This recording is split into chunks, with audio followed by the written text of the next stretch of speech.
Dari 6 kali kami usaha masuk, 4 kali masuk, 2 kalinya sempat tertahan oleh pemerintah Israel pada saat itu. Entah alasannya apa. Yang jelas, saya sempat pada saat keluar, saya ingin tulis buku ini, Palestina yang terlupakan. Agar mengajak muslimin supaya datang ke sana. Jangan tidak datang. Ya, tidak usah takut. Kalau kematian akan datang, pasti akan mati juga kan gitu. Allahu Rabbi wal Islam dini wa Muhammadan Rasulullah.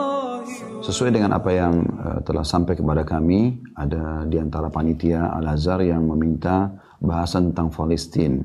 Dan memang di beberapa hari yang lalu kita sempat dihebohkan dan ini sering kita dengarkan tentang bagaimana penjajah Yahudi berusaha untuk terus mengganggu kaum muslimin dengan berbagai macam penyerangan. Bahkan sampai pada tingkat pembunuhan, pemerkosaan, ya, bahkan yang menjadi korban, yang dibunuh anak-anak kecil yang tidak punya dosa dan juga warga sipil. Dan ini akhirnya teman-teman sekalian membuat kaum muslimin tergerak untuk membantu dengan doa, membantu dengan harta. Termasuk di Indonesia, Masya Allah, yang selalu saja ada bentuk kepedulian yang ditunjukkan oleh kaum muslimin dalam doa, ya, dalam permohonan dan permintaan kepada pemerintah agar memiliki sikap, dan pemerintah kita juga sudah mengambil sikap yang cukup bijak berhubungan dengan masalah Palestina ini. Maka teman-teman sekalian, ada pertanyaan sebenarnya, ada apa dengan Palestina dan ada apa dengan Yahudi? Kenapa kita umat Islam harus peduli dengan Palestina ini? Mungkin kurang lebih berkisar di pertanyaan-pertanyaan inilah kita akan membuka tema kita. Saya akan mulai teman-teman sekalian dengan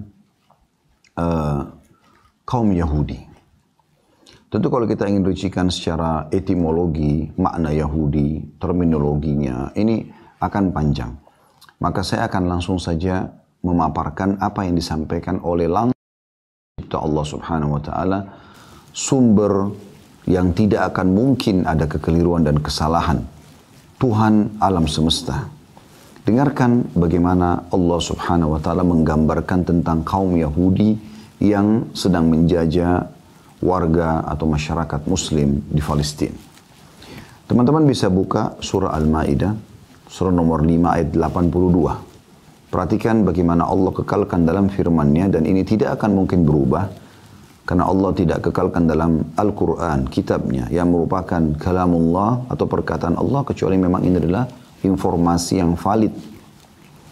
Sekali lagi Al-Maidah, teman-teman silakan buka aplikasi Al-Qurannya, surah nomor 5 ayat 82.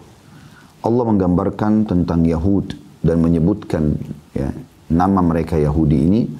A'udzu billahi minasyaitonir rajim, la tajidanna ashaddun nasi adawatan lil ladzina amanu al-yahuda wal ladzina asyraku. Al-ayah. Saya katakan ayat karena sampai situ saksi bahasan kita, karena kita sedang ingin membahas masalah kaum Yahudi. Allah mengatakan, kalian pasti akan mendapatkan orang yang paling keras permusuhannya terhadap orang-orang beriman adalah Yahudi dan orang-orang yang berbuat kesyirikan. Ya, orang-orang yang membuat kesyirikan. Ya, sekali lagi teman-teman yang belum membuka, silakan dibuka surah Al-Maidah, surah nomor 5, ya, ayatnya ayat 82. Ya. Allah berfirman, saya ulangi, A'udzu billahi minasyaitonir rajim, la tajidanna ashaddan nasi adawatan lil ladzina amanu al-yahuda wal ladzina asyraku. Al-ayah. Sesungguhnya kamu dapati orang-orang yang paling keras permusuhannya terhadap orang-orang beriman adalah orang-orang Yahudi dan orang-orang musyrik. Jadi memang Allah kekalkan permusuhan mereka yang sangat keras terhadap orang-orang beriman. Bukan hanya kita dan bukan hanya teman-teman kita di Palestina sekarang. Bahkan kepada Nabi Muhammad SAW pun mereka memusuhinya. Nanti akan kita gambarkan melalui hadis-hadis Nabi sallallahu alaihi wa ala alihi wa sahbihi wasallam. Begitu juga dengan surah Al-Maidah juga ayat 64. Ya. Mereka teman-teman sekalian digambarkan oleh Allah Subhanahu wa Ta'ala. Jadi masih surah yang sama tapi kita mundur ya ke ayat 64-nya. Bukan hanya manusia yang mereka protes. Bukan hanya manusia yang mereka berlaku sewenang-wenang. Orang-orang Yahudi melampaui batas, bahkan berani memprotes Allah Subhanahu wa taala dan bahkan memberikan penilaian-penilaian negatif terhadap Sang Pencipta Allah. Padahal mereka yakin itu adalah Tuhan mereka. Perhatikan Al-Maidah surah yang sama ayatnya 64. A'udzu billahi minasyaitonir rajim. Wa qalatil yahudu yadullahi maglulah. Gullat aydihim wa lu'inu bima qalu. Bal yadahu mabsutatani yunfiku kaifa yasha'. ولا يزيدن كثيرا منهم ما أنزل إليك من ربك طغيانا وكفرا وألقينا بينهم العداوة والبغضاء إلى يوم القيامة كلما أوقدوا نارا للحرب أطفأها الله ويسعون في الأرض فسادا والله لا يحب المفسدين. Ini perhatikan Allah gambarkan Yahudi, orang-orang Yahudi berkata, tangan Allah itu terbelenggu. Bisa bermakna mereka mengatakan Allah itu pelit. Allah mereka protes. Sebenarnya tangan mereka lah yang dibelenggu dan mereka lah yang dilaknat disebabkan apa yang telah mereka katakan itu. Dilaknat artinya diangkat berkah hidupnya. Tidak demikian, tetapi kedua-dua tangan Allah terbuka. Dia menafkahkan atau memberikan rezeki sebagaimana dia kehendaki. Dan Al-Quran yang diturunkan kepada Muhammad dari Tuhanmu sungguh-sungguh akan menambah kedurhakaan dan kekafiran bagi kebanyakan di antara mereka. Mereka tidak akan pernah beriman. Susah sekali beriman. Ya. Jangankan di zaman sekarang. Di zaman Nabi Muhammad SAW dihitung jari orang Yahudi yang masuk Islam. Ya. Dan kami telah timbulkan permusuhan dan kebencian di antara mereka sampai hari kiamat. Setiap mereka menyalakan api peperangan, Allah memadamkannya dan mereka berbuat kerusakan di muka bumi dan Allah tidak menyukai orang-orang yang membuat kerusakan. Perhatikan di sini, Allah mengatakan kekal dalam Al-Quran setiap mereka menyalakan api peperangan. Artinya mereka terus akan menyalakan api peperangan dengan orang-orang beriman. Tapi Allah memadamkannya. Kayak kasus sekarang, beberapa hari mereka menyerang, tiba-tiba disoroti oleh seluruh dunia bahkan. Bukan cuma oleh kaum muslimin. Dan mereka suka sekali membuat kerusakan di muka bumi. Dan Allah tidak suka kerusakan. Begitu juga teman-teman sekalian, bagaimana Allah Subhanahu wa taala menggambarkan mereka dalam surah Al-Fatihah yang sering kali teman-teman baca ya. Kita baca, A'udzubillahi minasyaitonirrajim, ihdinas siratal mustaqim, tunjukkanlah kami jalan yang lurus. Lalu kita bilang apa? Siratal ladzina an'amta 'alaihim ghairil maghdubi 'alaihim waladdallin. Tunjukkanlah kami Allah jalan-jalan yang lurus. Jalan orang-orang yang telah Engkau berikan nikmat kepada mereka. Maksudnya para nabi-nabi dan pengikut-pengikut yang beriman para nabi-nabi tersebut.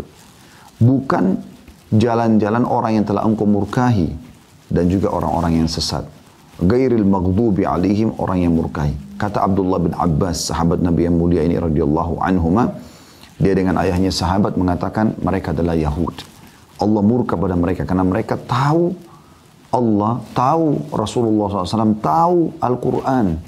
Bahkan dalam ayat lain Allah mengatakan, A'udzubillahi minasyaitonirrajim, ya'rifunahu kama ya'rifun abna'ahum. Mereka mengenal Nabi Muhammad SAW. Mereka mengenal Al-Quran sebagaimana mereka mengenal anak mereka sendiri. Bayangkan teman-teman sekalian, kita tidak mungkin lupa wajah anak kita. Ya. Walaupun baru lahir kemudian ya, sempat hilang, kita bisa mengenal anak kita. Subhanallah, orang tua diberikan oleh Allah SWT kemampuan untuk itu. Ya. Apalagi kalau sudah dewasa, udah jelas gitu. Maka kita perlu garis bawahi bahwasanya mereka mengenal Nabi Muhammad SAW, mereka mengenal Al-Quran, Allah gambarkan sebagaimana mereka mengenal anak-anak mereka. Tapi mereka tidak mau beriman. Ya. Berulang kali baginda Nabi SAW undang mereka, mengajak mereka diskusi, mereka menolak selalu beriman. Makanya Allah murkah pada mereka. Maghdubi alaihim. Kemudian teman-teman sekalian, juga mereka mengatakan Allah itu miskin. Bayangkan. Ini bukan perkataan saya. Allah berfirman. Dan mereka membunuh para nabi-nabi utusan Allah kalau mereka tidak suka. Itu sifat orang Yahudi. Al-Quran yang berbicara. Silakan dibuka. Surah Al-Imran. Surah nomor 3 ayat 181. Sekali lagi surah Al-Imran, surah nomor 3 ayat 181. A'udzu billahi minasyaitonir rajim. Laqad sami'a Allahu qawla alladziina qalu innallaha faqirun wa nahnu aghniya. Sanaktubu ma qalu wa qatlahumul anbiya'a bighairi haqqin wa naqulu dzuqu 'adzabal hariq. Artinya, Allah telah mendengar orang-orang Yahudi yang berkata Allah itu miskin dan kami kaya. Bayangkan. Jadi nggak usah berpikir lagi positif tentang mereka ini. Karena Allah sudah mengatakan begitu. Allah pun mereka katakan miskin. Apalagi kalau cuma saya dengan Anda. Maka kami akan catat apa yang mereka katakan itu. Bahkan mereka membunuh para nabi-nabi tanpa ada kebenaran. Mereka tidak punya hak. Dan kami akan katakan kepada mereka, rasakanlah panasnya api neraka. Ya. Mereka pula teman-teman sekalian, yang telah meminta kepada Nabi Musa alaihissalam, syarat mereka mau beriman, mereka meminta agar Allah ditampakkan dengan nyata. Dan Allah tidak menampakkan dirinya kepada makhluknya kecuali di hari kiamat nanti. Dan yang melihat wujud Allah subhanahu wa ta'ala yang maha sempurna hanya ahli surga nanti. Dan itu nikmat terbesar di surga. Yang dijelaskan dalam hadis-hadis yang sahih. Pada saat ahli surga sudah masuk dalam surga semuanya dan ahli neraka masuk ke dalam neraka. Di neraka nggak ada lagi kecuali orang-orang yang kekal. Orang musyrik, orang munafik, ya, orang-orang kafir. Orang beriman yang masih punya dosa sudah bersih, semua dosanya sudah dikeluarkan. Sudah bersih dari neraka, semua masuk surga. Allah bertanya kepada ahli surga. Apakah kalian sudah merasa puas dengan nikmat yang aku berikan? Maka ahli surga semua serentak akan mengatakan, ya Allah, nikmat apa lagi yang kami inginkan? Setelah engkau selamatkan kami dari neraka, engkau masukkan kami ke dalam surga. Maka tentu ini nikmat terbesar nanti hari kiamat. Karena tidak ada pilihan lain. Surga atau neraka. Surga nikmat abadi atau neraka siksa abadi. Maka mereka mengatakan nikmat apa lagi yang kami inginkan. Maka dalam hadis ini kata Nabi SAW, Allah mengangkat hijabnya. Maka pada saat itu ahli surga pertama kali melihat wujud Allah yang asli. Maka serentak mereka berkata, ya Allah, tidak ada nikmat yang mengenakan melihat wajahmu yang mulia. Makanya Nabi Muhammad SAW mengajarkan kepada kita di akhir doa-doa, di tahiyat terakhir ya. Sebelum salam kita dianjurkan membaca di antara potongan doa, wa as'aluka ladzatan nazara ila wajhik. Ya Allah, aku minta kelezatan dan kenikmatan melihat wajahmu yang mulia. Ya. Mereka mengatakan dalam Al-Baqarah surah nomor 2 ayat 55, nantang Nabi Musa, kami mau beriman tapi syaratnya kau harus lihatkan Allah. Melihat Nabi Musa AS sudah cukup sebenarnya. Utusan Allah, dia membawa firman Allah, Taurat. Dia mengajarkan kebaikan-kebaikan. Dan terlalu banyak kisah-kisah umat sebelumnya. Sebelum Nabi Musa banyak nabi-nabi. Banyak sekali nabi-nabi sebelum Musa AS. Ibrahim, Nuh, Saleh, Shu'aib. Banyak. Dalam firman Al-Baqarah, firman Allah SWT Al-Baqarah surah nomor 2 ayat 55 berbunyi, a'udzubillahi minasyaitonirrajim, wa idh qultum ya Musa lan nu'mina laka hatta narallaha jahratan fa akhadhatkumus sa'iqatu wa antum tanzurun. Ingatlah pada saat kalian berkata kepada Musa, hai Bani Israel, hai orang Yahudi, kami tidak akan beriman kepadamu, lan nu'min. Perhatikan kata-kata lan ini teman-teman. Lihat, perhatikan huruf bahasa Arabnya lan. Dalam bahasa Arab ada 3 kosakata bisa digunakan untuk tidak. Ada la biasa kayak yang Anda pelajari di huruf hijaiyah. Itu artinya tidak. Ada lam dengan mim. Lam dibaca artinya tidak pernah. Ada lam dengan nun. Lan artinya tidak akan pernah. Mereka mengatakan apa? Lan nu'mina laka. Kami tidak akan beriman padamu, hai Musa. Hatta narallaha jahra. Sampai kami melihat Allah secara nyata. Maka Allah mengatakan kami pun menyambarkan petir kepada kalian. Sementara kalian melihat. Jadi yang meminta itu disambar petir oleh Allah sementara dimatikan depan teman-temannya semuanya. Dan sekian banyak teman-teman sekalian ayat-ayat Al-Quran yang menggambarkan tentang orang-orang Yahudi ini. Tapi di sini kita cukupkan. Ini bagaimana Allah menggambarkan. Jadi tidak usah kita yang gambarkan lagi. Begitulah Allah gambarkan musuh kaum muslimin ini. Ya. Sekarang kita lihat bagaimana dalam hadis-hadis Nabi sallallahu alaihi wa ala alihi wa sahbihi wasallam. Kita mulai dengan hadis Bukhari, pengakuan Abdullah bin Salam radhiyallahu anhu, salah satu pendeta Yahudi. Orang ini menghafal Taurat dan dianggap orang yang paling alim di antara pendeta Yahudi di Madinah pada masa itu.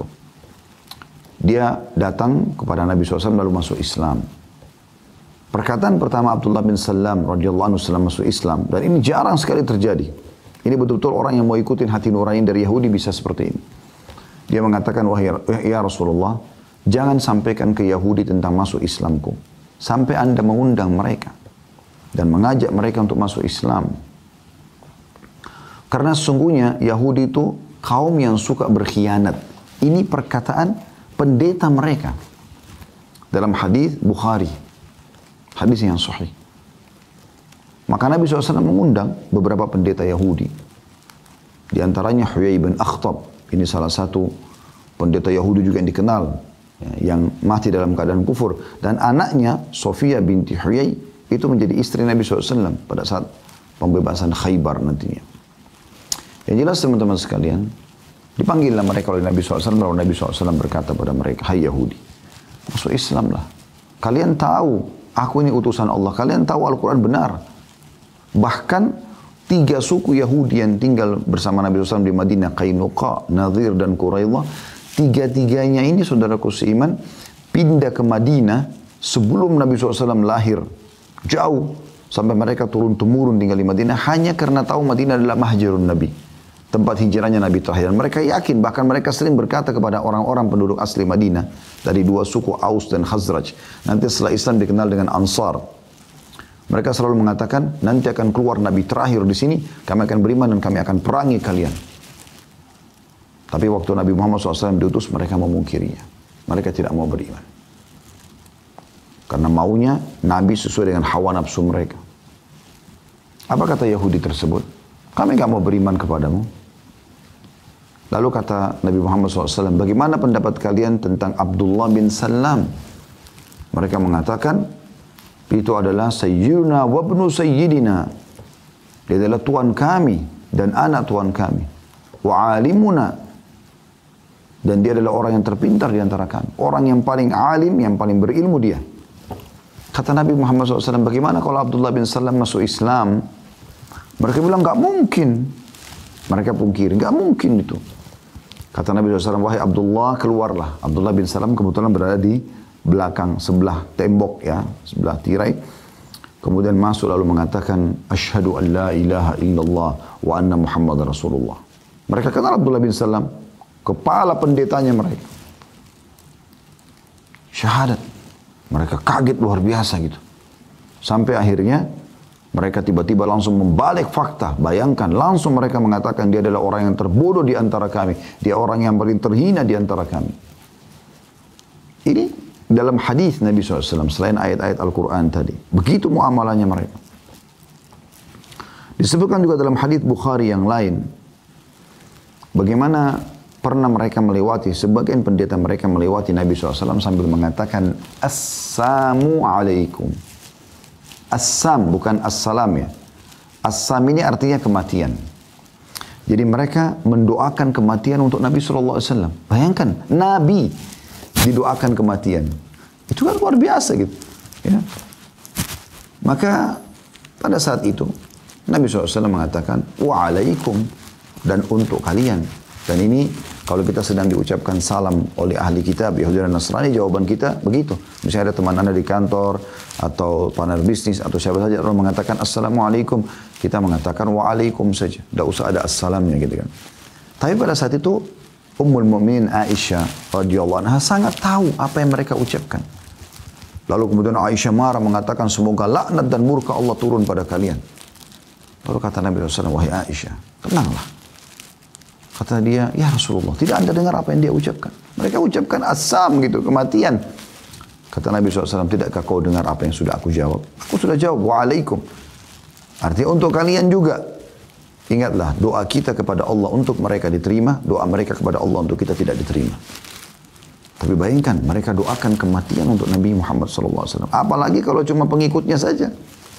Ya, anda mungkin sempat lihat cuplikan, saya lihat cuplikannya bagaimana muslimah pakai jilbab, ya, dikumpulkan di depan anak-anak kecil, kemudian mereka tembak mati.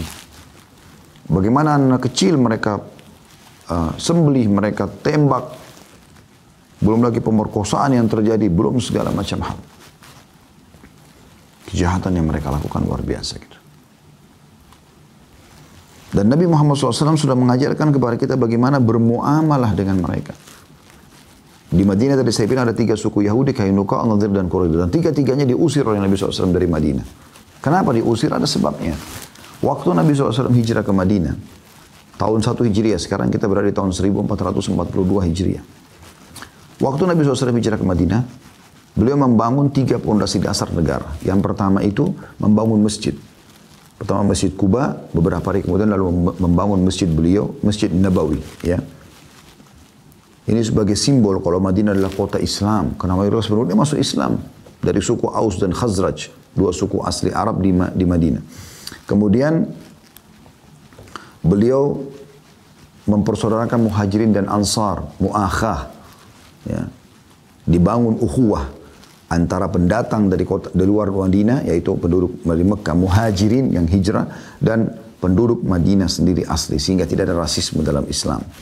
Semua sama, bahkan penduduk asli dianjurkan Nabi SAW untuk menyambut saudara mereka. Maka setiap orang Ansar berusaha memperebutkan siapapun dari muhajirin agar tinggal di rumah mereka. Bahkan mereka ada yang kelaparan, yang penting muhajirin ini makan. Ada yang memberikan rumahnya walaupun mereka harus pindah rumah. Mereka ada yang memberikan hartanya. Ya. Allah sebut dalam surah Al-Hashr. A'udzu billahi minasyaitonir rajim wa yu'thiruna 'ala anfusihim walau kana bihim khasasah. Dan mereka memaksakan diri mereka walaupun mereka sendiri butuh. Itu adalah orang-orang Ansar kepada para muhajirin. Ini ada bahasan sendiri, saya tidak bahas ini. Sekarang yang ketiga adalah mu'ahadah. Mu'ahadah. Ini adalah menulis kesepakatan damai dengan orang-orang Yahudi yang ada di Madinah pada saat itu. Agar mereka sama-sama menjaga Madinah, mereka tidak boleh berkhianat, ya, dan seterusnya. Yang terjadi teman-teman sekalian, subhanallah, 3 suku Yahudi ini berkhianat. Yang pertama Kainuqa. Akhirnya Nabi SAW kepung dan usir mereka dari Madinah. Sebabnya adalah ada seorang wanita muslimah yang belanja di toko Yahudi. Jadi kalau ibaratnya meja ini adalah kota Madinah pada zaman itu, setiap suku itu berkumpul sendiri. Dan mereka punya benteng, mereka ya buat tembok besar. Di dalam itu pemukiman mereka juga ada pasar mereka. Pagi hari mereka buka pintu gerbang, siapa saja boleh masuk. Dan nanti ada tembok besarnya Madinah yang melindungi semuanya. Ya. Begitu keadaan di zaman Nabi SAW. Maka pada saat itu teman-teman sekalian, ada satu muslimah sahabat Nabi belanja di pasar Yahudi. Waktu dia masuk ke pasar itu, pemilik toko Yahudi ini menggoda agar muslimah ini membuka cadarnya atau membuka hijabnya. Jadi dia tolak. Nah Yahudi ini nakal, dia mencantolkan sebuah besi tajam sehingga tanpa disadari oleh sahabat ini, kemudian pada saat dia bergerak, sobek bajunya, kelihatan auratnya. Maka si pemilik toko menertawakan hal tersebut dengan teman-temannya. Rupanya ada seorang sahabat Nabi, laki-laki lewat, kemudian marah, menghendus pedang, lalu membunuh pemilik toko tadi. Karena dia tahu ini kasusnya, ini pelakunya. Maka orang-orang pasar Yahudi mengeroyokin si muslim sampai mati tadi. Nah muslimah, perempuan ini pulang, maksudnya pergi ke masjid Nabi SAW lalu melapor. Lalu Rasulullah SAW mengepung pemukiman orang-orang suku Kainuqa ini untuk menyerahkan si pembunuh muslim tadi. Tapi mereka tidak mau, mereka malah menantang Nabi SAW berperang. Mereka mengatakan, apakah kau pikir kami takut, hai Muhammad? Lalu menunjukkan kekuatan-kekuatan mereka. Ya, dengan baju perangnya, menunjukkan pasukan mereka ada. Maka Nabi SAW mengepung mereka. Dan Allah akhirnya membuat mereka takut, akhirnya mereka menyerah. Dan mereka diusir dari Madinah, mereka pergi ke Khaybar, sekitar 183 kilo kurang lebih dari Madinah. Kemudian suku yang kedua, beberapa waktu setelah itu, suku Nadir. Waktu itu ada seorang sahabat, terjadi perselisihan dengan satu orang Arab dari suku Arab yang lain yang bukan Muslim. Lalu terjadilah, dibunuhlah si orang non-Muslim ini. Kemudian akan dibayar diahnya, denda kematian gitu kan. Karena membunuh maka dibayar dia. Biasanya mereka sudah punya kesepakatan pada saat itu. Nah kebetulan Nabi SAW tidak ingin mengirim sahabat ini ke sana. Takut nanti dibunuh lagi. Nah, sekutu dari suku Arab ini adalah suku Nadir.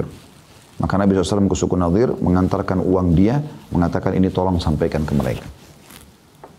Para pendetanya diskusi mengatakan, baiklah tunggulah sebentar hai Muhammad. Mereka dengan tidak sopan, tidak mengajak Nabi SAW ke sebuah tempat yang Nabi SAW bisa duduk nyaman. Mereka biarkan Nabi nunggu di dekat sebuah rumah. Ya, lalu Nabi SAW duduk sambil bersandar di tembok rumah itu. Bersama Abu Bakar, Umar, dan beberapa orang sahabat. Lalu satu pendeta Yahudi mengatakan, sungguh kalian tidak akan mendapatkan peluang untuk membunuh Muhammad seperti sekarang. Siapa yang naik ke atas rumah lalu lemparin batu, biar kepalanya hancur, biar dia mati. Ada satu Yahudi mengatakan, saya. Dia naik ke atas rumah tersebut, wahyu turun. Jibril AS menyampaikan kepada Nabi SAW berita tersebut. Lalu Nabi SAW sudah tahu di atasnya ada yang melempar batu, maka beliau tidak buat kecurigaan. Beliau berdiri, lalu beliau jalan. Sampai beberapa sahabat yang bersama beliau pun, Ridwanullah alaihim, Abu Bakar, Umar, Talha dan beberapa sahabat tidak tahu. Bukan salah Zubair, bukan Talha. Ya, tidak tahu Nabi SAW mau kemana. Tapi karena lama nunggu, mereka pun pulang. Mereka pulang ke masjid Nabi SAW, mereka temukan Nabi sudah siapin pasukan. Kenapa ya Rasulullah? Begini ceritanya. Maka Nabi SAW mengepung lagi benteng Nadhir dan meminta yang di atas rumah itu yang mau membunuh berikan kepada kami. Karena mereka tidak mau makan, mereka menantang perang Nabi SAW, maka Allah permalukan mereka. Allah permalukan mereka. Diceritakan dalam surah Al-Hasyr, kemudian Allah pun mengeluarkan mereka dari benteng-benteng mereka dan meninggalkan itu untuk ghanimah bagi muslimin. Kemudian mereka pergi ke Khaybar. Rupanya dua suku ini tidak tinggal diam. Ya. Mereka lah setelah itu mendatangi beberapa suku-suku Arab. Ya. Kurang lebih tahun 5 atau tahun 6 Hijriah yang terkenal nanti sebab perang Khandak atau perang Parit. Ya. Itu atau dikenal juga dengan perang Ahzab. Surah nomor 33 dalam Al-Quran. Surah Al-Ahzab menceritakan masalah itu. Jadi mereka keluar mengajak orang-orang Arab yang memang belum masuk Islam dan mereka tidak suka dengan Islam untuk mengeroyoki Madinah. Termasuk mereka datang kepada Quraisy. Dan Quraisy termasuk orang yang atau suku yang paling banyak menyumbang pasukan sampai 4.000 orang. Ghatafan, suku yang lain juga 4.000 orang, sudah 8.000. 2.000-nya sisa ada sebagian dari Yahudi, sebagian dari suku-suku Arab yang lainnya. Nanti setelah perang Khandak, perang Parit ini, Nabi SAW menyerang mereka satu persatu sebagai hukuman gitu ya. Yang jelas mereka datang dengan 10.000 pasukan dan semuanya berkuda. Pemicu utamanya adalah dua suku Arab ini, Qainuqa dan Nadhir. Nah, satu suku Yahudi yang lain, Quraidah, tidak mau ikut-ikutan. Mereka tetap di Madinah. Mereka mau tetap damai bersama Nabi SAW. Tapi karena digoda oleh dua suku ini, datang utusannya dan mengatakan, kalian untuk apa berpegang pada kesepakatan damai sama Muhammad? Lihat 10.000 pasukan sudah datang. Bentar lagi kita akan hancurkan Madinah. Dan kalian akan berkuasa. Ayo kita bagi-bagi aja. Ayo kita bagi-bagi aja Madinah ini. Ya. Maka akhirnya Quraidah pun berkhianat. Intinya Allah SWT selama 43 hari mereka mengepung Madinah, mengusir mereka dengan angin yang kencang dan membuat ya terjadinya kacau balau di pasukan mereka sehingga mereka pulang, bubar semuanya dan akhirnya Quraidah pun dihukum oleh Nabi SAW, dikepung. Ya, karena mereka berkhianat maka semua kaum laki-lakinya dihukum mati pada saat itu. Ini muamalah yang Nabi SAW sampaikan. Tapi selama mereka tidak berkhianat, maka Nabi SAW tidak pernah melanggar damai. Bahkan Nabi SAW pernah diundang makan dan datang. Gitu kan? Mereka lah yang berusaha teman-teman sekalian untuk meracuni Nabi SAW. Meracuni Nabi SAW di perang Khaybar. Ya. Pada saat muslimin sudah menang, menembus benteng-benteng mereka, maka ada satu wanita yang sepakat dengan pendeta Yahudi untuk menaruh racun. Dan mereka tahu Nabi SAW sangat gemar makan paha kambing. Apa yang mereka lakukan teman-teman sekalian? Ya, mereka meletakkan nampan, satu nampan yang ada roti gandumnya itu ada paha kambing dan mereka tahu ini Nabi paling gemar dan juga ini sahabat juga tahu ini kesukaan Nabi SAW. Mereka berikan nampan-nampan yang banyak, yang lain tidak ada semua paha. Maka sahabat melihat nampan tersebut, mereka mendahulukan Nabi SAW. Dan pada saat itu sudah 3 hari para sahabat kehabisan makanan sebelum menembus benteng Khaybar ini. Intinya disiapkanlah makan, sahabat menunggu Nabi SAW. Memulai pada saat Nabi mencuil dagingnya ya, dan masukkan ke dalam mulut, tiba-tiba Nabi SAW mengatakan, hentikan tangan kalian. Hentikan tangan kalian. Maka para sahabat bingung, mereka sudah kelaparan 3 hari, ada apa ini? Nabi SAW mengatakan, hentikan tangan kalian. Setelah hentikan, kata Nabi SAW, panggilkan pendeta-pendeta Yahudi. Tidak panggil. Begitu datang mereka, teman-teman sekalian, apa yang terjadi? Nabi SAW menanyakan kepada mereka 3 pertanyaan. Yang pertama, Nabi bilang dulu, ya ma'asyiral Yahud, antum musaddiqi in sa'altukum an syai'. Hai orang Yahudi, kalian jujur tidak kalau saya tanya sesuatu? Kata orang-orang Yahudi, tentu saja. Maka kata Nabi SAW, siapa kakek kalian? Kebetulan orang-orang Yahudi di Madinah 3 suku ini, Qainuqa, Nadhir dan Quraidah. Ya. Itu teman-teman sekalian, mereka memang orang-orang yang punya jalur kakek, satu orang kakek yang mereka tahu ini lemah orangnya, nggak layak untuk dikenang dalam sejarah. Itu pertimbangan orang Yahudi. Maka mereka alihkan nama, ganti nasab mereka ke orang Yahudi yang lain dikenal dengan perkasanya. Gitu. Dan itu tidak ada yang tahu. Orang Yahudi pun banyak tidak tahu. Tapi Nabi SAW tahu melalui wahyu. Nabi SAW tanya mereka sebagai pertanyaan jebakan nih. Siapa kayak kalian? Mereka mengatakan Fulan bin Fulan, orang yang dianggap kuat itu. Kata Nabi SAW, kalian telah bohong. Kakek kalian Fulan bin Fulan, yang kalian hapus nasabnya. Kaget mereka. Dari mana Nabi SAW tahu ini? Mereka diam. Lalu Nabi SAW tanya lagi, hai Yahud, a'antum musaddiki in sa'altukum an syai'. Hai orang Yahudi, jujur gak kalau saya tanya lagi? Mereka bilang, iya. Kalau kami bohong, pasti Allah akan buka kepadamu sebagaimana Allah buka kepadamu siapa kakek kami. Dan ini riwayat Bukhari. Hadis yang sahih. Maka kata Nabi SAW, man ahlun nar, siapa penghuni neraka? Mereka mengatakan kalimat yang unik. Ini hadis yang sahih, riwayat Bukhari. Kata mereka, kami akan masuk ke neraka dulu, lalu digantikan oleh kalian, hai muslimin. Jadi mereka tahu mereka akan masuk neraka, subhanallah. Akan dipanggang, dibakar di neraka. Tapi saking kerasnya hatinya sampai seperti itu. Kata Nabi SAW, kalian telah bohong. Kami tidak akan pernah menggantikan kalian. Artinya kalian akan kekal di neraka itu. Lalu kemudian Nabi SAW tanya yang ketiga kali. Ya ma'asyar Yahud, a'antum musaddiki an sa'altukum an syai'. Hai Yahudi, jujur ya kalau saya tanya lagi. Kata orang Yahudi, tentu saja. Udah gak bisa bohong lagi karena sudah 2 kali mereka ketahuan bohong. Maka kata Nabi SAW, apakah kalian letakkan racun di makanan ini? Di sini sahabat baru faham, oh ternyata ada racunnya. Kata mereka, iya. Kata Nabi SAW, kenapa? Supaya Nabi sudah tahu sebabnya. Mereka mau bunuh Nabi SAW. Tapi Nabi ingin sahabat-sahabat dengar. Dan sampai kepada seluruh muslimin umatnya sampai menjelang hari kiamat. Ini loh Yahudi. Terbukti juga hari ini terdengar oleh Bapak Ibu sekalian. Kata mereka, kami ingin membuktikan. Kalau kau seorang nabi, kau tidak akan mati dengan racun itu. Kau tidak akan kena racun itu. Tapi kalau kau seorang raja yang hanya merebut kekuasaan, maka kau akan mati dengan racun kami. Tapi luar biasanya Pak teman-teman. Nabi kan tahu sekarang. Berarti mereka tahu kalau itu adalah nabi. Maka mereka berkata, hai Muhammad, siapa yang beritahukan kepadamu? Nabi SAW angkat paha kambing itu sambil mengatakan, akhbarani hadad dhira'. Yang telah menyampaikan kepadaku tentang racun tersebut adalah paha ini. Daging kambing yang sudah dimasak, ditaruh racun itu bicara dengan Nabi SAW. Kuasa Allah sebagai mukjizat. Dan ini sudah saya jelaskan di materi Tabligh Akbar kami. Teman-teman bisa masuk ke YouTube, cari playlist judulnya Kekasihku Rasulullah Aku Mencintaimu. Cukup banyak situ mukjizat Nabi SAW sudah kami sampaikan. Di antaranya berbicaranya paha kambing yang sudah dimasak ini yang membuktikan atau menceritakan tentang racun yang ada padanya. Dan sekian banyak teman-teman kejadian-kejadian antara Nabi SAW dengan orang-orang Yahudi di Madinah seperti kisah Ka'ab bin Ashraf, seorang pendeta Yahudi yang berusaha selalu menyerang Nabi SAW, menyakiti Nabi SAW, akhirnya dibunuh oleh beberapa orang sahabat ya. Dalam kisah yang masyhur dan sekian banyak kejadian-kejadian mereka. Ada juga Abu Rafi' ya, yang juga sama berusaha untuk membunuh Nabi SAW, membayar pasukan untuk menyerang Madinah, membayar para penyair yang menyujud-nyujudkan Nabi SAW. Begitu sifat mereka. Dan itu sudah ada dalam sejarah. Begitu juga teman-teman sekalian, kisah masyhur dari seorang pendiri sekte Syiah dan Khawarij, dua kelompok ini sekaligus didirikan oleh Abdullah bin Saba, seorang Yahudi dari Yaman yang pura-pura masuk Islam di zaman Uthman bin Affan. Kemudian dia mengatakan bahwasanya Abu Bakar sama Umar mengambil khilafah Ali. Dia tidak bilang Uthman karena Uthman masih hidup pada saat itu.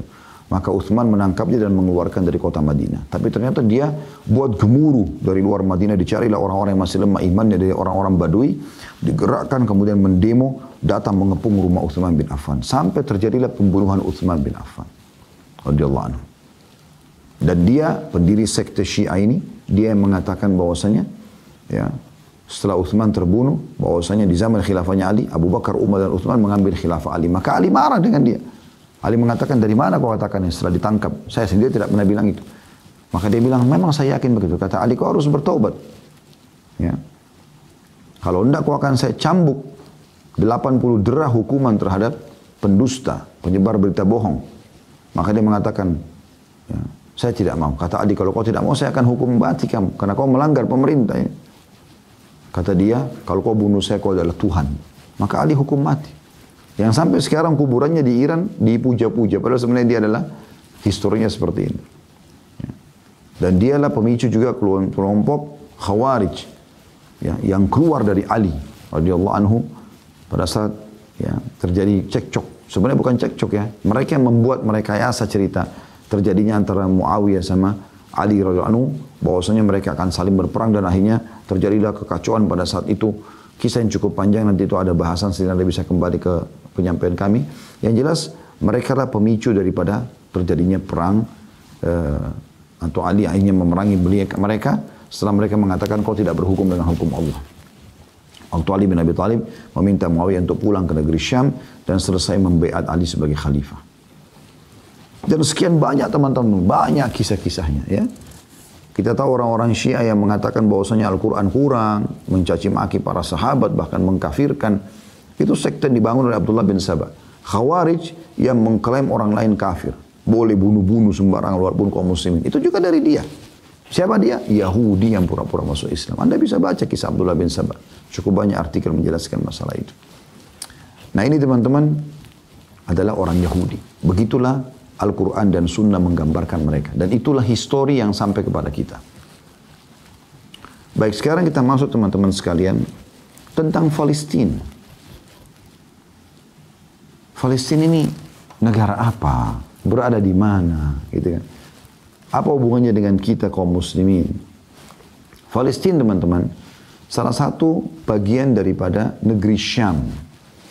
Jadi negeri Syam itu, ya, kalau kita ibaratkan seperti handphone ini misalnya negeri Syam, ya, dulu di zaman Nabi SAW dikenal dengan Syam. Ya. Sekarang itu terbagi menjadi 4 negara.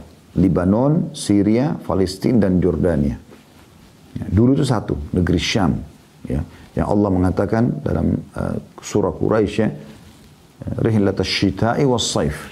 Perjalanan musim dingin dan musim panas. Itu mereka ke negeri Syam dan Yaman. Gitu kan. Dan orang-orang Quraisy selalu berdagang ke negeri Syam. Bahkan Nabi Muhammad SAW sering bolak-balik ke negeri Syam dulu berdagang. Ya. Di umur 21 tahun sampai 40 tahun. 19 tahun beliau berdagang. Itu bolak-balik dari Mekah ke negeri Syam. Intinya teman-teman sekalian, negeri Syam ini kita ringkaskan, kalau kita lebih kerucutkan lagi, ya, ke Palestina, tepatnya karena memang Palestina adalah jantungnya negeri Syam, karena ada Masjid Aqsa di sana. Ya. Maka ada hubungannya dengan kita. Yaitu yang pertama, Allah sebutkan dalam Al-Quran tentang Masjid Aqsa yang ada di situ. Dan bahwasanya dia juga penuh dengan berkah. Tapi kita bicara dulu masalah wilayahnya, dia diberkahi. Allah SWT berkahi. Artinya subur sekali. Allah ceritakan dalam surah Isra, surah nomor 17 ayat 1, A'udzu billahi minasyaitonir rajim, subhanalladzi asra bi 'abdihi lailan minal masjidil haram ilal masjidil aqsa alladzi barakna haula. Al-ayat. Maha suci Allah yang telah memperjalankan hambanya Muhammad sallallahu alaihi wasallam, ya, pada malam hari dari Masjidil Haram ke Masjidil Aqsa. Aqsa artinya jauh. Masjid Aqsa punya 3 nama. Ya, Masjid Aqsa, Aqsa artinya jauh, ya, masjid yang jauh dari Masjidil Haram. Karena waktu itu perjalanan 1 bulan dengan kuda tercepat. Kemudian ada juga Baitul Maqdis dan ada Masjid Ilya. 3 namanya ini. Yang jelas ini kita ambil saksi bahasan dulu. Alladzi barakna haula. Yang telah kami berkahi di sekitarnya. Di sekitar Masjid Aqsa. Nah, bagi teman-teman yang sudah pernah ke Palestina merasakan udara yang sejuk, tanah yang subur, ya, pemandangan yang luar biasa membawa kita kepada suasana yang lebih tenang, ya, beda sekali. Kalau Mekah sama Madinah kan juga sama, tapi lebih kepada modern. Kalau ini lebih klasik, ya, lebih kepada klasik. Ya, sudah bolak-balik kami buat program di Uhud Tour untuk selalu ada umroh plus Aqsa. Dan alhamdulillah selalu jemaah kita masuk di sana. Cuma sekarang mungkin kondisinya tidak memungkinkan, selain pandemi juga lagi masih ada konflik di sana. Baik, kita kembali selanjutnya. Juga dalam hadis Bukhari, Nabi SAW bersabda, Allahumma barik lana fi Syamina wa Yamanina. Ya Allah, berkahilah kami di Syam kami. Syamina. Nah, ini kembali kepada kami. Wa Yamani dan Yaman kami. Artinya milik muslimin. Syam dan juga Yaman. Nabi SAW doakan keberkahan. Kemudian teman-teman sekalian, dia juga akan menjadi markas mujahidin nanti di akhir zaman. Negeri Syam ini. Ya, termasuk Palestina tentunya. Pusatnya Palestina. Kata Nabi SAW dalam hadis, ya, La tazalu usabatun min ummati qa'imatan ala amrillah. Akan ada sekelompok dari umatku yang terus mempertahankan dan memperjuangkan agama Allah ini. La yadurruha man khalafaha. Mereka tidak pernah peduli dengan orang yang tidak sepaham dengan mereka. Atau mencaci maki mereka, menyalahkan mereka. Tuqatilu a'da'aha. Terlalu memerangi musuh-musuh mereka. Kullama dhahabat harbun nushibat atau nashibat harbun qaumin akharin. Setiap kali peperangan selesai, maka akan terjadi peperangan lagi yang lain. Yarfa'illahu qauman wa yarzuquhum min. Allah SWT meninggikan derajat mereka dan memberikan rezeki mereka dari musuh-musuh mereka itu. Hatta ta'tiyahumus sa'ah. Sampai nanti kiamat terjadi. Lalu ya, dijelaskan, hum ahlus Syam. Mereka adalah penduduk negeri Syam. Jantungnya adalah Palestina. Ini bukan berarti Palestina tidak akan aman, bukan. Karena kan 70 tahun lalu lah kurang lebih Yahudi berkuasa di situ. Tapi sebelumnya dikuasai oleh kaum muslimin. Nggak ada masalah, gitu kan. Cuma memang ada saja ya upaya Yahudi untuk merebutnya. Dan ini dimaksudkan oleh sabda Nabi SAW tadi. Kemudian kata Nabi SAW dalam hadis yang lain, Inni ra'aitu ka'anna amudal kitaban tuzi'a min tahti wisadati. Aku diperlihatkan seakan-akan kitab ya, ditarik, Al-Quran ditarik dari bawah bantalku. Hadis cukup panjang, inti bahasanya adalah titik-titik. Wa innal imana idha waqa'at fitan bisyam. Dan ketahuilah kalau terjadi fitnah di akhir zaman nanti, umat Islam tidak tahu harus kemana, ya selamatkan diri kalian ke negeri Syam. Kita disuruh ke sana. Kemudian juga sabda Nabi SAW, sayasirul amru ila an takunu junudan mujannada. Terus saja perkara mempertahankan Islam ini kalian lakukan sampai akan terbentuk pasukan-pasukan yang menyatukan kalian. Jundum bisyam, ada pasukan di negeri Syam. Wa jundum bil Yaman, pasukan di Yaman. Wa jundum bil Iraq, dan pasukan di Irak. Kemudian Ibnu Hawala radhiyallahu anhu sahabat Nabi berkata, ikhtar li ya Rasulullah. Pilihkan untukku, kalau seandainya aku hidup di zaman itu, dari 3 titik pasukan Islam ini, di mana saya akan ikuti? Apa kata Nabi SAW? Alaika bisyam, fa innahu khiratullahi min ardih. Pilihlah negeri Syam, karena dia adalah bumi Allah yang dipilih atau terpilih. Yajtabi ilaihi khiratahu min ibadih. Dan akan berkumpul padanya hamba-hamba Allah yang terbaik. Fa in abaitum fa alaikum biyamanikum. Kalau kalian masih mau memilih, maka pilihlah Yaman. Setelah itu, wasku min gudurikum. Bertahankan itu. Fa inna Allah azza wa jalla qad tawakkala li bisyami wa ahli. Karena Allah telah menjanjikan kemenangan untukku, untuk negeri Syam dan penduduknya. Hadis riwayat Ahmad. Juga sabda Nabi SAW diriwayatkan oleh Imam Ahmad juga, la tazalu ta'ifatun min ummati 'ala ad-din zahirina li aduwihim qahirina la yadurruhum man khalafahum hatta ya'tiyahum amrullah. Akan ada sekelompok dari umatku yang terus mempertahankan agama ini. Mereka terang-terangan menghadapi musuh mereka. Mereka tegas dan mereka tidak peduli dengan orang yang tidak sepaham dengan mereka. Maksudnya yang berselisih dengan mereka ya. Sampai datang kemenangan dari Allah. Qila ainahum ya Rasulullah. Ditanya, wahai Rasulullah, di mana posisi mereka? Qala sallallahu alaihi wasallam, Baitul Maqdis wa aknafi Baitul Maqdis. Mereka di Baitul Maqdis, ya, di Masjid Aqsanya dan di sekitar Baitul Maqdis. Ini yang sering terjadi konflik, kan Anda dengar di waktu-waktu sekarang ini, bagaimana kaum muslimin mempertahankan. Itu Palestina. Itu Palestina, ya. Kemudian teman-teman sekalian, ada Masjid Aqsa. Di Palestina tadi, sekarang kita masuk ke Masjid Aqsa. Jadi Anda sudah tahu kenapa Palestina menjadi sebuah kepedulian bagi kaum muslimin. Karena memang itu wilayah kaum muslimin. Bahkan Nabi SAW mengatakan dalam sebuah hadis yang sahih, termasuk tanda-tanda 6 tanda-tanda kiamat adalah terbebaskannya Baitul Maqdis. Itu terjadi zaman Umar radhiyallahu anhu. Setelah mengutus Abu Ubaidah bin Jarrah dan juga Khalid bin Walid ya, ke negeri Syam, kemudian berhasil menembus Baitul Maqdis, ya.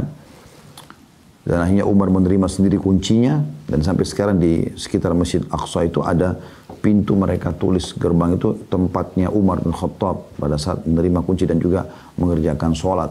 Intinya teman-teman sekalian, Umar bin Khattab mengutus pasukan ke sana karena memang mengetahui kedudukannya di sisi kaum muslimin. Dan itu adalah masjid yang harusnya dipertahankan oleh kaum muslimin. Belum lagi ada Masjid Aqsa. Masjid Aqsa adalah masjid yang kedua dibangun setelah Masjidil Haram Mekah. Abi Dzar radhiyallahu anhu meriwayatkan, beliau mengatakan, wahai Rasulullah, manakah masjid yang pertama kali dibangun di muka bumi? Kata Nabi SAW, Masjidil Haram. Lalu orang itu berkata, Abi Dzar berkata, radhiyallahu anhu, lalu masjid yang mana lagi? Kata Nabi SAW, Masjidil Aqsa. Aku bertanya lagi, berapa lama selisih pembangunannya? Kata Nabi SAW, 40 tahun, 40 sana. Thumma aynama adrakatka as-salat, aynama adrakatka as-salatu ba'd fasalli. Dan ketahuilah, kalau kau sempat ke sana, dimanapun kau solat di lokasi Masjidil Aqsa, solat saja. Ya. Fa innal fadla fi, karena keutamaan tetap kau dapatkan. Jadi Masjid Aqsa itu, teman-teman sekalian, kalau kita ibaratkan meja ini, itu luasnya 14.400 meter. Ya. Dan ini sudah kami jelaskan panjang lebar di buku yang ini ya, Palestina yang terlupakan. Ini saya jelaskan bahkan luas temboknya dari sisi kanan, dari timur, dari barat, ya, maksudnya timur, barat, utara, selatan ya. Intinya luasnya seluruhan adalah 14.400 dan semua tidak dibanguni bangunan fisik ya, tapi itu adalah dianggap bangunan masjidnya. Jadi dimanapun kita sholat walaupun di pelataran tapi dalam tembok itu maka dianggap mendapatkan keutamaan. Hadis riwayat Bukhari, Muslim, Ibnu Majah dan juga An-Nasai. Kemudian yang kedua teman-teman, selain di masjid kedua yang dibangun, kita juga dianjurkan sholat datang ke sana. Sebagaimana sabda Nabi SAW dalam hadis Bukhari, la tashuddur rihalu illa ila thalathati masajid. Tidak boleh orang jerih payah melakukan perjalanan untuk datang masjid kecuali tiga. Tiga ini keutamanya besar. Masjidil Haram, Masjid Haram di Mekah, wa Masjidil Rasul, Masjid Nabi SAW di Madinah, wa Masjidil Aqsa, dan Masjid Aqsa. Selanjutnya juga kata Nabi SAW, dan ini keutamaan yang luar biasa terhadap sholat di Masjid Aqsa. Dan ini saya selalu motivasi jemaah yang ikut bersama kami, kalau kami lagi umrah plus Aqsa. Dan juga sebab kami menyusun buku ini justru karena itu. Setelah kurang lebih 4 kali saya masuk ke Palestina, dari 6 kali kami usaha masuk, 4 kali masuk, 2 kalinya sempat tertahan oleh pemerintah Israel pada saat itu. Entah alasannya apa. Yang jelas saya sempat pada saat keluar saya ingin tulis buku ini, Palestina yang terlupakan, agar mengajak muslimin supaya datang ke sana, jangan tidak datang. Ya, tidak usah takut, kalau kematian akan datang pasti akan mati juga kan gitu. Ini keutamaan yang wajar untuk dikejar. Perhatikan apa kata Nabi SAW dalam hadis riwayat Ibnu Majah. Lamma faraga Sulaiman bin Daud min bina'i Baitul Maqdis. Pada saat Sulaiman bin Daud alaihi wassalam, Nabi Sulaiman alaihissalam selesai merenovasi Baitul Maqdis, sa'alallah thalathan. Dia minta kepada Allah 3 hal. Hukman yusadifu hukmah. Dia berharap agar keputusan dia sesuai dengan keputusan Allah. Jadi Nabi Sulaiman alaihissalam berharap kalaupun wahyu belum turun, apapun yang dia sampaikan maka Allah sudah setujui. Kemudian yang kedua, mulkan la yanbaghi li ahadin min ba'di, dan dia minta kerajaan tidak layak untuk orang setelahnya. Dan yang ketiga, ini saksi bahasan kita, wa alla ya'tiya hadzal masjid ahadun la yuridu illa as-salata fihi illa kharaja min dhunubi ka yaumi waladathu ummu. Dan tidak ada orang yang datang salat ke Masjid Aqsa itu ya, kecuali dia akan dibersihkan dari dosanya seperti baru dilahirkan oleh ibunya. Ini luar biasa. Dan ini secara umum masuk dalamnya solat sunnah atau solat wajib. Maka saya sering motivasi jemaah pada saat kami ke Palestina, ayo solat di Masjid Aqsa. Selain daripada itu juga kita sedang masuk di jantung ya, wilayah muslimin yang sedang dijajah. Artinya mereka masih melakukan ribat. Ribat itu mengikat diri di perbatasan antara muslimin sama orang-orang kafir. Dan ini kata Nabi SAW, ribatu yu'man fi sabilillah khairu minad dunya wa ma fiha. Satu hari di sisi Allah mengikat diri seperti lebih baik daripada dunia dan seluruh isinya. Kita 2-3 hari, 3-4 hari di sana, kita bisa dapatkan keutamaan ini. Kemudian sabda Nabi SAW di dalam sebuah riwayat disebutkan oleh At-Tahawi, la i'tikafa illa fil masjid thalath. Tidak ada i'tikaf yang mengalahkan pahala 3 masjid ini. Masjidil Haram, Masjidil Nabi SAW, Masjid Baitul Maqdis. Masjid Haram Mekah, Masjid Nabi SAW, dan Masjid Aqsa. Juga dalam hadis riwayat Ahmad, kata Nabi SAW, liman la yastati' shalah fi Baitul Maqdis, beliau bersabda, khusus untuk orang yang tidak bisa salat, fal yuhdi ilaihi zaitan yusraju fihi, fa inna man ahda lahu kana kaman shalla fi. Maka dia menyumbangkan minyak. Jadi di zaman dulu itu ada minyak zaitun mereka pakai, ditaruh sumbu, nanti mereka jadikan penerangan. Karena minyak zaitun bisa tahan lama, ya. Kata Nabi SAW, dia nyumbang minyak supaya menerangi Baitul Maqdis. Siapa yang meneranginya, walaupun dia tidak sempat sholat di sana, maka dia akan mendapatkan pahala seperti sholat di dalamnya. Bayangkan, seperti baru dilahirkan oleh ibunya, bersih. Jadi orang Palestina punya keutamaan luar biasa. Setiap hari mereka bisa dapat keutamaan ini kalau mereka sholat di sana. Sholat 5 waktu, sholat sunnah, sholat duha, sholat malam. Ya. Apalagi Baitul Maqdis dibuka. Kita pun mau sholat tahajud bisa. Ya. Walaupun di depan pintu gerbang itu dijaga oleh tentara-tentara Yahudi, ya. Tentara-tentara Yahudi. Dan ini juga hadis digunakan oleh sebagian ulama, dikatakan bahwasanya dia ya menandakan dianjurkan untuk merenovasi, ya, menyumbang renovasi di masjid. Nah, dalam Masjid Aqsa itu ada kotak, kita bisa nyumbang, taruh langsung di sana. Dan setahu saya Masjid Aqsa itu dikuasai oleh atau dipegang seluruhnya oleh wilayah atau negara Jordania setelah mereka buat kesepakatan damai dengan orang-orang Yahudi. Jadi ada 200 pegawai staf di situ yang memang dibiayai atau digaji oleh pemerintah Jordania. Kemudian sholat di sana teman-teman mendapatkan 250 pahala. Ini hadis yang paling kuat dalam masalahnya. Ada yang hadis menyebutkan 500, tapi yang paling kuat adalah 250. Karena Nabi SAW bersabda, "Salatu fi masjidi hadza afdala min 4 salawatin fi." Salat di masjidku ini lebih afdal 4 kali lipat dibandingkan Masjid Aqsa. Pada saat sahabat lagi berbicara mana lebih baik, salat di Masjid Nabawi atau Masjid Aqsa. Wala ni'mal musallihu, tapi ketahuilah sebaik-baik, wala ni'mal musallahu, dan ketahuilah sebaik-baik tempat salat adalah dia, Masjid Aqsa itu. Wala yushikanna an yakuna lirajuli mithlu siyati kausihi minal ardi haitsu yara minhu Baitul Maqdis khairun lahu minad dunya jami'a. Dan nanti akan tiba waktu di mana seseorang itu walaupun dia cuma punya seperti besarnya busur panahnya, ya kita tahu busur panah mungkin kalau dia melengkung sekitar 1 meter, atau kalau dipanjangkan anggaplah sampai 1,5 meter misalnya, itu dia punya tanah sebesar itu saja. Asal dia bisa melihat Baitul Maqdis, maka itu lebih baik daripada dunia seluruhnya. Hadis riwayat Hakim, juga Al-Baihaqi, juga At-Tabarani. Ya. Ini keutamaan yang kedua. Yang ketiga, disebutkan dalam Al-Quran sebagai kiblat pertama kaum muslimin. Sebagaimana disebutkan dalam hadis riwayat Ahmad, Ibnu Abbas meriwayatkan radhiyallahu anhuma, karena Rasulullah SAW yusalli wa huwa bi Makkah nahwa Baitul Maqdis. Bahwasanya Nabi SAW sholat di Makkah mengarah ke Baitul Maqdis. Wal Ka'batu baina yadayhi, sementara Ka'bah ada di depan beliau. Wa ba'da ma hajara il-Madinah 16 syahra. Dan setelah hijrah ke Madinah beliau masih sempat menghadap Masjid Baitul Maqdis itu selama 16 bulan.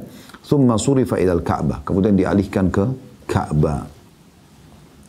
Tentu banyak dari sini saya cukupkan. Kemudian yang keempat, dia adalah tempat mi'rajnya Nabi SAW. Sebagaimana itu sudah kita tahu. Dan kata Nabi SAW dalam hadis riwayat Muslim, utitu bil buraq wa huwa dabbatun abyadun tawilun fawqal himari wa dunal bagal. Aku telah didatangkan pada saat malam Isra seekor hewan kuda bernama Burak, yaitu hewan berwarna putih yang tinggi badannya antara keledai dengan bagal. Bagal ini peranakan antara kuda sama keledai. Yadha'u hafirahu 'inda muntaha tarfihi, dan dia dihiasi dengan segala macam hiasan, dan dimanapun matanya menatap di situ kakinya sudah tiba. Farakibtu hatta ataitu Baitul Maqdis, saya pun menungganginya lalu saya sampai tiba di Baitul Maqdis. Farabattu bil halqati allati yarbutu bihil anbiya, dan aku mengikatnya di tempat yang biasa para nabi-nabi mengikat kekangan hewan-hewan mereka. Tsumma dakhaltu masjid fa shallaitu fi rak'atain, lalu aku masuk ke Masjid Baitul Maqdis, lalu aku salat di situ 2 rakaat. Nabi SAW salat di situ. Tsumma kharajtu fa ja'ani Jibril alaihissalam bi ina'in min khamrin wa ina'in min laban. Lalu aku keluar dari masjid, lalu kemudian Jibril datang membawa kepadaku 2 bejana. Bejana dari susu dan bejana dari khamr dan bejana dari susu. Fakhtartul labana, maka aku pun memilih bejana susu. Faqala Jibril alaihissalam ikhtartal fitrah. Maka Jibril mengatakan kau telah memilih fitrah. Islam. Thumma urija bina ila sama. Kemudian kami pun dinaikkan ke langit dari Baitul Maqdis. Yang kelima, tidak akan dimasukkan oleh Dajjal. Ya. Sebagaimana Nabi SAW bersabda dalam hadis riwayat Ahmad, Andartukumul Masiha wa huwa mamsuhul ain. Aku telah mengingatkan kepada kalian Al-Masih, maksudnya Dajjal, yang telah terhapus atau rusak matanya. Yasiru ma'ahu jibalul khubus wa anharul ma'. Dia akan berjalan dengan gunung-gunung roti dan juga sungai-sungai air. Yamkuthu fil ardi arba'ina sabaha. Dia akan tinggal di muka bumi 40 pagi. Ya bulugu sultanu kullu manhal. Maka kerajaannya juga akan sampai kepada seluruh telaga-telaga air atau mata-mata air. La ya'ti arba'ata masajid. Tapi dia tidak akan bisa masuk ke 4 masjid. Al-Ka'bah, Masjid Haram Mekah, Masjid Al-Rasul, Masjid Nabi SAW di Madinah, Masjid Al-Aqsa, Masjid Aqsa, Wat-Tur, dan juga wilayah At-Tur. Ya. Jadi ini teman-teman sekalian, gambaran tentang Baitul Maqdis. Ya. Dan dari apa yang kita sampaikan tadi ini, teman-teman sekalian semuanya, sudah cukup memberikan gambaran kepada kita bagaimana kedudukan Baitul Maqdis, Palestina, dan juga ya, orang-orang Yahudi yang sedang menguasainya. Jadi perlu memang dibahas, ya, dan bagaimana kaum muslimin terus peduli, paling tidak menitipkan doanya. Bagi anda yang bisa menitipkan hartanya, bisa dititipkan harta. Dan kami pun di Yayasan Sedekah Kartini membuka peluang untuk bersedekah kalau anda mau bersedekah di sana untuk beberapa program di Palestina, insyaallah biidznillah taala.